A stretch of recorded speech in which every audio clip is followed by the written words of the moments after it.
O apóstolo Paulo, inspirado pelo Espírito Santo, nos escreve as seguintes palavras: Miserável homem que sou, quem me livrará do corpo dessa morte? E comumente nós vemos pessoas justificando seus pecados através deste texto. No capítulo 7, versículo 24 do livro de Romanos, aonde estamos lendo, o apóstolo Paulo estava dizendo sobre a força do pecado, quando o homem estava vivendo debaixo da lei. O apóstolo Paulo está explicando que debaixo da lei, a lei fazia com que a sua memória ficasse ativa em relação ao pecado, mas sem poder de libertação. A lei tinha o poder de apontar o pecado, mas não tinha o poder de libertar o pecador. Analisando ainda o versículo de número 24, que diz: Miserável homem que sou, quem me livrará do corpo dessa morte? Tem um ponto de interrogação, é uma pergunta. Paulo está fazendo uma pergunta: quem me livrará do corpo desta morte? No versículo de número 25, ele diz: Graças a Deus por Jesus Cristo nosso Senhor, assim que eu mesmo, com o entendimento, sirvo a lei de Deus, mas com a carne a lei do pecado. Paulo aqui está falando da insuficiência da lei e do poder dela sobre o pecado, que somente em Cristo Jesus o pecado poderia ser dominado. E a narrativa de Paulo no capítulo 7 é a luta da carne contra o espírito. Elas são opostas. E Paulo vai explicar que somente com a nova vida oferecida por Cristo pode ser dominada e colocada debaixo do controle do Espírito Santo, dando assim início à doutrina da mortificação. Em contraste com a lei, Paulo apresenta agora a força da graça, dizendo: nenhuma condenação há para os que estão em Cristo Jesus, que não andam segundo a carne, mas segundo o Espírito.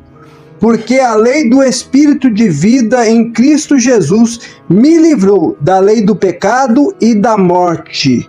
Romanos 8, 1-2.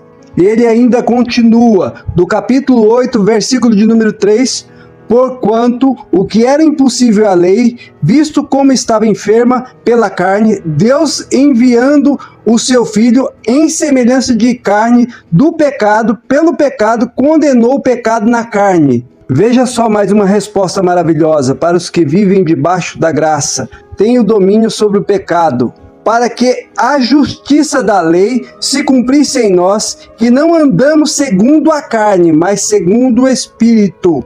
Porque os que são segundo a carne se inclinam para as coisas da carne, mas os que são segundo o Espírito para as coisas do Espírito. Porque a inclinação da carne é morte, mas a inclinação do Espírito é vida e paz. Porquanto a inclinação da carne é inimizade contra Deus, pois não é sujeita à lei de Deus, nem em verdade pode ser.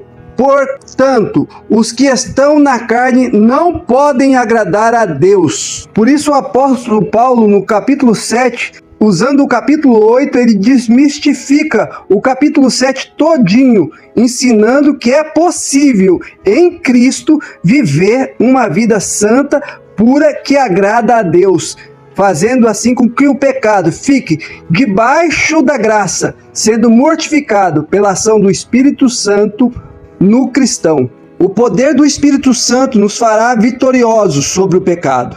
Se nós orarmos e vigiarmos, como disse Jesus, nós temos que ser vigilantes, ver o pecado de longe, ver o pecado sob a perspectiva do Espírito Santo, ter em mente sempre que o pecado é astuto e nós não podemos vencer ele, como os homens não podiam vencer debaixo da lei com a força da carne. Nós podemos vencer o pecado com a força do Espírito. Isso não quer dizer a ausência de pecado, que jamais iremos pecar, mas a Bíblia nos dá a condição.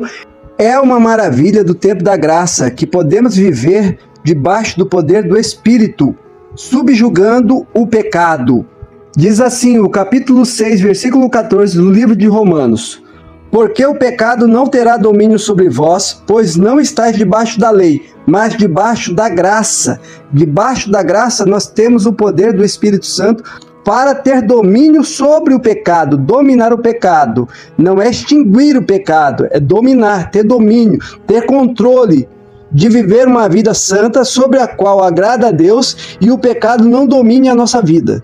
Sim, nós como cristãos passamos a dominar o pecado se mortificarmos a nossa carne. Se nós fizermos aquilo que agrada a Deus, orar e vigiar, buscar na sua palavra a força e o poder do Espírito Santo para controlar o nosso ser e assim vivermos de acordo com a verdade do Evangelho. O pecado não terá domínio sobre vós. Devemos usar todo o alimento espiritual disponível ao nosso alcance: leitura bíblica, oração, jejum, consagração, vida santa diante de Deus, vida vigilante para com o pecado. A Bíblia diz assim ainda em Romanos 8, versículo de número 13: porque se viverdes segundo a carne, morrereis, mas se segundo o Espírito mortificardes as obras do corpo, vivereis. Essa foi a chave a respeito da graça que Paulo trouxe para nós, para que vivêssemos uma vida santa e agradável a Deus. Que possamos viver sobre o domínio da graça e não do pecado. Jesus disse: vigiai e orai para que não entreis em tentação. Na verdade, o espírito está pronto, mas a carne é fraca. Jesus disse que poderíamos até nem entrar em tentações, com vigilância e oração. A carne é fraca, mas o espírito está pronto para receber o poder do Espírito Santo, para vivermos uma vida segundo a vontade de Deus.